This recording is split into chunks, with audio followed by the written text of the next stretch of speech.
Hi గారు, welcome to our channel. ప్రస్తుతం మనతో పాటు దామ బాలాజీ గారు సీనియర్ జర్నలిస్ట్ ఉన్నారు. వారితో ఒకసారి మాట్లాడదాం. నమస్కారం సార్. నమస్తే. సార్, ములుగు ప్రాంతంలో ఈ మార్నింగ్ ఒక ఎన్కౌంటర్ జరిగింది సార్. అందులో 7 మంది మావోయిస్టులు చనిపోయినట్టుగా వార్తలు వస్తున్నాయి సార్. అయితే రేవంత్ గారు వచ్చిన తర్వాత ఇది 3వ అతిపెద్ద ఎన్కౌంటర్ అని కూడా చెప్తున్నారు. సో అంతకుముందే మావోయిస్టులు రేవంత్ రెడ్డి గారు ఒక హెచ్చరిక జారీ చేస్తూ లేఖ రాశారు, అంటే లగచర్ల ఘటనకు సంబంధించి. మరి ఇప్పుడు ఈ ఎన్కౌంటర్ ని ఏ విధంగా చూడొచ్చు అంటారు? అసలు మావోయిస్టుల పరిస్థితి తెలంగాణ వ్యాప్తంగా లేకుంటే దేశవ్యాప్తంగా ఏ విధంగా ఉంది సార్? మీరేం చెప్తారు? మా ఆహ్, రేవంత్ రెడ్డి కాంగ్రెస్ ప్రభుత్వం వచ్చినాక ఇది మూడో ఎన్కౌంటరు. మొన్న లాస్ట్ మంత్ జరిగిన ఎన్కౌంటర్లో కూడా కొంతమంది చనిపోయారు. అంతకుముందు కూడా ఒక వ్యక్తి చనిపోయారు. ఇప్పటి వరకు నాకు తెలిసి 7, ఇదొక 7, 14, 15 మంది మావోయిస్టులు తెలంగాణ ప్రాంతంలో, అంటే దేశవ్యాప్తంగా పక్కన పెడితే తెలంగాణలో చనిపోయిన పరిస్థితి మనకు కనబడుతుంది. మామూలుగా అయితే కాంగ్రెస్ పార్టీ అధికారంలో ఉన్నప్పుడు మావోయిస్టులు కొంత ఊపిరి పీల్చుకుంటుంటారు. ఎందుకంటే బీజేపీ సెంట్రల్లో ఉంది కాబట్టి కాంగ్రెస్ ప్రభుత్వాలు ఉన్న చోట కొద్దిగా రిలాక్సేషన్ ఉంటుంది అనేది అనుకుంటారు. కానీ రేవంత్ రెడ్డి ప్రభుత్వం ఆ రిలాక్సేషన్ ఇస్తున్నట్టుగా కనబడలేదు.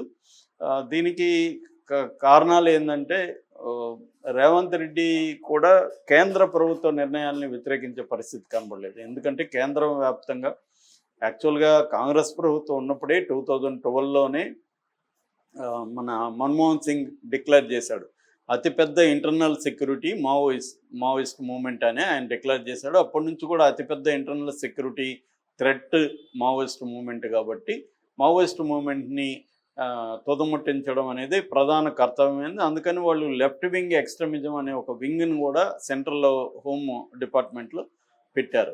ఎల్డబ్ల్యూఈ వింగ్ అంటారు దాన్ని. ఇది కోఆర్డినేటెడ్గా పనిచేస్తుంది అన్ని స్టేట్స్లో. సో ఈ క్రమంలో ఏంటంటే కేసీఆర్ ఉన్నప్పుడు తెలంగాణలో, కేసీఆర్ అధికారంలోకి రాకముందు తెలంగాణ ఉద్యమం ఉన్నప్పుడు మావోయిస్టుల అజెండానే మా అజెండా అన్నాడు. దాంతో మావోయిస్టుల సపోర్ట్ కూడా తెలంగాణ ఉద్యమానికి వచ్చింది. నిజానికి గద్దర్ కావచ్చు, వరవరావు కావచ్చు, ఇలాగా తెలంగాణలో మావోయిస్టుల సానుభూతి పరులంతా కూడా గట్టిగా ఉద్యమంలో పాల్గొన్నారు. నాకు తెలిసి 95 జూన్ నాటికి ప్రత్యేక తెలంగాణ పీపుల్స్ వార్ కమిటీ, అప్పట్లో పీపుల్స్ వార్ కమిటీ ఏర్పడిపోయింది. అంటే సపరేట్గా రాష్ట్రం రాకముందే పీపుల్స్ వార్లో తెలంగాణ కమిటీ అనేది వాళ్ళు ప్లాన్ చేసుకున్నారు. అప్పటి నుంచి వాళ్ళు ప్రత్యేక తెలంగాణ కావాలనేది వాళ్ళు కూడా వ్యూహాత్మకంగానే వాళ్ళకి, ఎందుకంటే మావోయిస్టులకి చిన్న రాష్ట్రాలు ఉండడం అవసరం. పెద్ద రాష్ట్రాల్లో ఉంటే వాళ్ళు పెద్ద రాష్ట్రాల ప్రభుత్వాలని ఎదుర్కోవడం కష్టమని మావోయిస్టుల అజెండాలో చిన్న రాష్ట్రాల ఉద్యమాల్ని ఎక్కడైనా మావోయిస్టులు ప్రోత్సహిస్తారు. సో ఆ రకంగా తెలంగాణలో కూడా మావోయిస్టు ఉద్యమం చిన్న రాష్ట్రంగా, తెలంగాణని సపరేట్ రాష్ట్రంగా ఉండాలని దాన్ని ప్రజాస్వామిక తెలంగాణ అనే పేరుతో వాళ్ళు చేశారు. సో కానీ కేసీఆర్ వచ్చిన తర్వాత 2014 తర్వాత మళ్ళీ 2014 వరకు లేవు, కానీ 2014 తర్వాత మళ్ళీ ఎన్కౌంటర్లు జరగడం మొదలైంది. అయితే వైఎస్ఆర్ పీరియడ్లోనే మావోయిస్ట్ మూవ్మెంట్ అనేది ఉమ్మడి రాష్ట్రాల్లో, ఉమ్మడి ఆంధ్రప్రదేశ్లో తగ్గిపోవడం మొదలైంది. ముఖ్యంగా 2004లో మావోయిస్ట్ పార్టీ, అంటే అప్పట్లో పీపుల్స్ వార్ పార్టీ చర్చలకి వైఎస్ఆర్ పిలిచాడు. దానివల్ల అది అతిపెద్ద పొరపాటు ఎవరి వైపు నుంచి, పీపుల్స్ వార్ వైపు నుంచి. ఎందుకంటే వాళ్ళు పెద్ద నాయకులు రావడం, మొత్తం ఎక్స్పోజ్ అయిపోయారు వాళ్ళు. అదంతా జాగ్రత్తగా పోలీసులు నిఘా పెట్టి ఎక్కడెక్కడ ఎక్స్పోజ్ అయిపోయారు వాళ్ళంతా నెక్స్ట్ ఎన్కౌంటర్లో చంపడం అనేది జరిగింది. సో రెండవది ఏంటంటే ఓవరాల్గానే గ్లోబలైజేషను రావడం, ప్రైవేట్ కంపెనీలు రావడం, అనేక ఉద్యోగాలు, కొత్త ఉద్యోగాలు రావడం, అట్లాగే మన వైఎస్ఆర్ కూడా జాగ్రత్తగా ప్రజల మీద నిర్బంధాన్ని లేకుండా చేసి గ్రామాల్లో ఎక్కడెక్కడ ఏ ఏరియాల్లో యూత్ ఈ పీపుల్స్ వార్లకి వెళ్తున్నారో వాళ్ళకందరికీ ఏదో ఒక ఉపాధి చూపించడం, యువ కిరణాలు, రకరకాల ప్రోగ్రాంలు పెట్టి చేయడం. దీనివల్ల కూడా యూత్ అనేది పోవాల్సిన అవసరం లేకుండా పోయింది. నిర్బంధం లేదు, ఏదో ఒక ఉపాధి దొరుకుతుంది.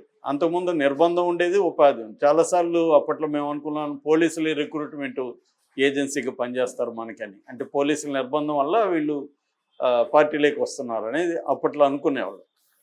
సో ఇలాగ ఈ క్రమంలో తెలంగాణలో పెద్దగా ఉద్యమం లేదు, ఓన్లీ బార్డర్ ఏరియాల్లో మాత్రమే. అంటే ఛత్తీస్గఢ్ బార్డరు, అటు ఆంధ్రప్రదేశ్లో కూడా అటు ఏఓబి అంటారు, ఆంధ్ర ఒరిస్సా బార్డరు, ఇలాంటి ఏరియాల్లో మాత్రమే అక్కడి నుంచి ఒక్కొక్కసారి షెల్టర్ జోన్గా ఉపయోగించుకోవడం, అక్కడ ఇబ్బందులు వచ్చినప్పుడు ఇటుపక్క వచ్చి షెల్టర్ జోన్లుగా వాడుకోవడం అనేది జరుగుతుంది తప్ప ఇక్కడ ఉద్యమాలు చేయడం అనేది అప్పటి నుంచి కూడా పెద్దగా లేదు. నల్లమల పోయింది, అటుపక్క ఏరియాలన్నీ కూడా ఫారెస్ట్ ఏరియాలన్నీ కూడా నక్సలైట్ల ఉద్యమాలు పోయినాయి. 2004 తర్వాత 3 నక్సలైట్ పార్టీలు అంటే సిమిలర్ ఐడియాలజీతో పనిచేసే 3 పార్టీలు మెర్జ్ అయినాయి. ఒకటి పీపుల్స్ వారు, 2 మావోయిస్ట్ కమ్యూనిస్ట్ సెంటర్ ఎంసీసీ అంటారు, మావోయిస్ట్ కమ్యూనిస్ట్ సెంటర్, 3ది పియు పార్టీ యూనిటీ. ఈ 3 కలిసాయి. మా ఎంసీసీ ఏమో బీహారు వెస్ట్ బెంగాల్ ఆ ఏరియాలో పనిచేసేది, పియు కూడా అటు పక్కనే పనిచేసేది. వీళ్ళు ముగ్గురు కలిసి సిపిఐఎంఎల్ మావోయిస్ట్ అనే పార్టీగా ఏర్పడింది. అందుకని సింపుల్గా ఒకప్పుడు నక్సలైట్లు అనే వాళ్ళని ఇవాళ మావోలు అంటున్నారు, మావోయిస్టులు అంటున్నారు. సో అంటే మావోయిజం అనేది ప్రధాన అజెండాగా వాళ్ళ సిద్ధాంతంగా వాళ్ళు ముందుకు తీసుకొచ్చారు. సో ఈ క్రమంలో దేశవ్యాప్తంగా దాదాపు 16 రాష్ట్రాల్లో మావోయిస్ట్ మూవ్మెంట్ అని స్ప్రెడ్ అయింది. అయితే ఏమైందంటే ఇక్కడ 2 ఉంటాయి, subjective conditions, objective conditions. Subjective conditions అంటే మావోయిస్ట్ పార్టీ ఏర్పడిన తర్వాత ప్రజా సంఘాల నిర్మాణం, ప్రజా సంఘాల ఉద్యమం అనేది వాళ్ళు పెద్దగా తీసుకోలేదు. ఎక్కువగా గెరిల్లా వార్ పోరాటం మీద, గెరిల్లా ఆర్మీని, రెడ్ ఆర్మీని నిర్మించే కార్యక్రమం మీద, విముక్తి ప్రాంతాలని లిబరేటెడ్ జోన్స్ నిర్మించే దీని మీదనే వాళ్ళు వెళ్ళిపోయారు తప్ప విస్తృతమైన ప్రజా ఉద్యమాలు నిర్మించాలనేది వాళ్ళకి లేకుండా పోయింది. ఇటు ఆబ్జెక్టివ్ కండిషన్స్ ఏంటి, ఎంతదాకా నేను చెప్పినట్టుగా ఉద్యోగ అవకాశాలు విపరీతంగా పెరగడం, ప్రజల మీద నిర్బంధం తగ్గడం. దీనివల్ల ఏమైందంటే యూత్ కానీ ముఖ్యంగా ఎడ్యుకేటెడ్ సెక్టర్స్ నుంచి మావోయిస్ట్ పార్టీలోకి వెళ్ళే రిక్రూట్మెంట్ ఆగిపోయింది. మనకి ఒక 10 ఏళ్లకు ముందే ఒక బుక్ వచ్చింది, లెటర్స్ కాల్ హిమ్ వాసు అని, బీబీసీ జర్నలిస్ట్ సమ్ చౌదరి ఆయన రాసిన పుస్తకంలో గిరిజనుల్లో అంటే ఆదివాసీలు, మావోయిస్టులో చేరే ఆదివాసీల్లో హైయెస్ట్ ఎడ్యుకేటెడ్ 9th క్లాస్ అని ఆయన చెప్పాడు. ఆయన 7 ఏళ్ళు రీసెర్చ్ చేసి రాసిన పుస్తకం. అంటే 10th క్లాస్ చదువుకున్న గిరిజనులు కూడా మావోయిస్ట్ పార్టీలోకి వెళ్ళట్లేదు. ఎందుకు? వాళ్ళకి ఏదో ఒక ఉద్యోగం దొరుకుతుందో, రిజర్వేషన్ ఉంటుంది, ఏదో ఒక ఉద్యోగం దొరుకుతుంది, అదొకటి. ఇంకొక అంశం ఏంటంటే ఏ సమూహం కూడా మావోయిస్టులను ఆదరించే పరిస్థితిలో లేదు. అంతకుముందు దళితులు కానీ లేకపోతే రూరల్ పూర్ కానీ వీళ్ళంతా ఆదరించేవాళ్ళు, వాళ్ళు ఆదరించాల్సిన అవసరం వాళ్ళకి లేకుండా పోయింది. అందువల్ల మావోయిస్ట్ పార్టీ ఏమైపోయిందంటే ఈ దేశంలో 500 రకాల గిరిజన ట్రైబ్స్ ఉంటాయి. 500 రకాల్లో ఒక 50 రకాలు మోస్ట్ బ్యాక్వర్డ్లో ఉంటాయి. వాటిని ఏమంటారంటే ప్రిమిటివ్ వల్నరబుల్ ట్రైబల్ గ్రూప్ అని పిలుస్తారు వాటిని. ఈ ప్రిమిటివ్ వల్నరబుల్ ట్రైబల్ గ్రూప్స్ ఎక్కడైతే ఉన్నారో ఆ ప్రాంతాలకే మావోయిస్ట్ మూవ్మెంట్ పరిమితం అయిపోయింది. సో విస్తృతమైన గిరిజన ప్రాంతాల్లో కూడా మావోయిస్ట్ మూవ్మెంట్ లేదు. అందువల్ల గవర్నమెంట్కి, సెంట్రల్ గవర్నమెంట్కి మావోయిస్టులని అణచివేయడం ఈజీ అయింది. ఎందుకంటే వీళ్ళకి ప్రజల మద్దతు అనేది పెద్ద ఎత్తున లేకుండా పోయింది, కొంత భాగానికి పరిమితం అయిపోయారు. దానివల్ల వాళ్ళ మీద ఫోకస్ చేసి వాళ్ళని వాళ్ళ భాషలో చెప్పాలంటే ఏరివేయడం అనేది పెరిగింది. అందుకనే మొన్న అమిత్ షా ప్రకటించాడు 2026 మార్చి లోపల మావోయిస్ట్ మూవ్మెంట్ని క్లియర్గా ఈ దేశంలో లేకుండా చేస్తానని ప్రకటించాడు. అది కంప్లీట్గా సాధ్యం కాకపోవచ్చు కానీ మ్యాక్సిమం అయితే సాధ్యమైతే కనిపిస్తుంది. ఎందుకంటే 2024 అంటే ఇప్పుడు ఈ ఇయర్లో ఇప్పటికీ దాదాపు 200 మంది పైన మావోయిస్టులను చనిపోయారు ఎన్కౌంటర్లో. ఇప్పుడు లేటెస్ట్గా ఏటూరు నాగారం చలపాక దగ్గర ఎన్కౌంటర్ జరిగింది ఈరోజు మార్నింగు. 7 మంది మావోయిస్టులు చనిపోయారు. గ్రే హౌండ్స్ మామూలుగా మనకి మావోయిస్టులని తో పోరాటం చేసే అనేక సంస్థలు ఉన్నాయి, పోలీసు, పారామిలిటరీ, బిఎస్ఎఫ్ కావచ్చు, ఇండస్ట్రియల్ సెక్యూరిటీ ఫోర్స్ కావచ్చు, రకరకాల గ్రూప్స్ ఉంటాయి. కోబ్రా అనేది ఒకటి ఉంది, డిఆర్ఎఫ్ అని ఒకటి ఉంది. అలాగా మనకి ఎప్పటి నుంచో తెలంగాణ, ఆంధ్రప్రదేశ్లో ఈ స్పెషల్ టాస్క్ ఫోర్స్ ఒకటి, గ్రే హౌండ్స్ ఒకటి, ఎస్టీఎఫ్ అండ్ గ్రే హౌండ్స్. ఈ గ్రే హౌండ్స్ తర్వాత ఎస్ఐబి, స్పెషల్ ఇంటెలిజెన్స్ బ్యూరో, ఈ రెండింటిని కూడా వ్యాస్ అప్పట్లో రామారావు ప్రభుత్వంలో వ్యాస్ ఏర్పాటు చేసింది.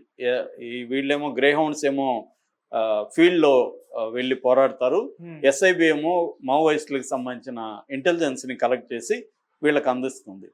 సో ఈ 2 సంస్థల్ని ఆయన ఏర్పాటు చేశాడు. అవి ఇప్పటికీ ఉన్నాయి. అయితే ఈ మావోయిస్ట్ మూవ్మెంట్ తగ్గిపోవడంతో ఎస్ఐబి వాళ్ళు ఫోన్ ట్యాపింగ్లు ఇలాంటి పనులలోకి వెళ్ళిపోయారు.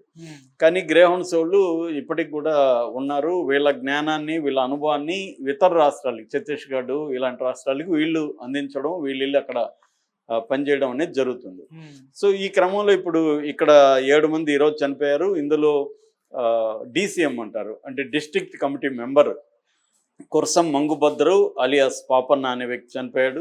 దాని తర్వాత ఆ, ఇంకొక ఈగోలపు మల్లయ్య అలియాస్ మధు అనే ఒక DCM చనిపోయాడు. అంటే డిస్ట్రిక్ట్ కమిటీ మెంబర్ ఇద్దరు చనిపోయారు. ACM ఏరియా కమిటీ మెంబర్లు ఒక ఇద్దరు చనిపోయారు. ఓకే. దళ సభ్యులు ఒక 3 చనిపోయారు. మొత్తంగా 7 మంది దీంట్లో ఇప్పటివరకు చనిపోయారు. సో 7 మంది పేర్లు కూడా ఇందాకే పోలీసులు అనౌన్స్ చేశారు. ఉమ్, సో ఏదేమైనా మావోయిస్ట్ మూవ్మెంట్ని అణచివేయడం అనేది క్లియర్గా మనకు కనబడుతుంది. ఎందుకంటే డ్రోన్ టెక్నాలజీ కావచ్చు, ఈగల్ గద్దలను కూడా వాడుతున్నారు టెక్నాలజీకి, డ్రోన్స్ని వాడుతున్నారు. తర్వాత సర్వేలెన్స్, రకరకాల రూపాల్లో సర్వేలెన్స్ బలంగా పెట్టగలుగుతున్నారు. అంటే ఈ టెక్నాలజీ వచ్చినాక దాన్ని ఉపయోగించుకోవడం అనేది భారత ప్రభుత్వం చేయగలుగుతుంది. ఉమ్, దానికి ధీటైన టెక్నాలజీ మావోయిస్టుల దగ్గర లేదు. ఓకే. రెండోది ఏంటంటే హిస్టరీ నుంచి పాఠాలు నేర్చుకునే ఒక మెకానిజం మావోయిస్ట్ పార్టీలకు కూడా తక్కువ ఉంది. ఎందుకంటే వీళ్ళు అసలు మొత్తం మెంబర్స్ కలవడమే చాలా కష్టం. అట్లాంటిది